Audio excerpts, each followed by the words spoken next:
ఏమండి ఇవి ఎంతమందికి తెలుసు? చిన్నప్పుడు ఎంతమంది తిన్నారు? రసగుల్లాల కోసం వెయిట్ చేస్తుండ్రు. వాళ్ళు కూడా వెయిట్ చేస్తున్నారు, మనమే కాదు. అక్కడ గ్యాంగ్ అంతా వెయిట్ చేస్తారు. యాదగిరిగుట్ట నుంచి అయితే వచ్చిన తర్వాత నెక్స్ట్ డే అనమాట. ఇది అన్నయ్య వాళ్ళు కూడా ఆడపడుచు వాళ్ళ ఇంటికి అయితే వచ్చారు. వీటిని అయితే మేము రసగుల్లా అని చెప్పేసి అంటాం. చిన్నప్పుడు రూపాయికి 4 ఇచ్చేవాళ్ళనమాట. సో అలా చూడగానే కొనుక్కోవాలనిపించింది. తెచ్చుకొని తలా 2 అయితే పంచుకొని తింటున్నాము. మీరేమంటారో కామెంట్ చేయండి. ఇంకా ఆ రోజు నైట్కి వచ్చేసి అందరం కలిసి మండీకి అయితే వెళ్ళామన్నమాట. నెక్స్ట్ వచ్చేసి అన్నయ్య ఇంటికి వెళ్తా అన్నప్పుడు ఇంకెక్కడికైనా వెళ్దామని చెప్పేసి కేవ్ బహార్ రెస్టారెంట్కి తీసుకెళ్ళాడు. అది వచ్చేసి హిమాయత్ నగర్ అనమాట. హిమాయత్ నగర్ వెళ్ళగానే హాస్టల్ మెమరీస్ అన్ని గుర్తొచ్చాయి. అక్కడ నుంచి ట్యాంక్ బండ్ 5 మినిట్సే కదా, సో అది కూడా ఒక లుక్ వేసి వద్దామని చెప్పేసి అటు వెళ్ళి బిర్లా మందిర్, తర్వాత సెక్రటేరియట్ మోడిఫికేషన్స్ ఇవన్నీ జరిగాయి. అవన్నీ చూసుకొని వచ్చాము. వావ్, కారా? హాయ్ చెప్పు కార్కి. హాయ్.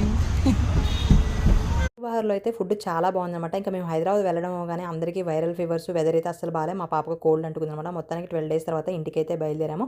ఇంకా ఎక్కడికెక్కడికి వెళ్ళాము ఏంటి అనేది నా ఛానల్లో ఫుల్ వీడియో అప్లోడ్ చేసిన కింద లింక్ ట్యాగ్ చేసిన తప్పకుండా వాచ్ చేయండి. వీడియో నచ్చితే ఒక లైక్ ఇవ్వడం మాత్రం మర్చిపోకండి.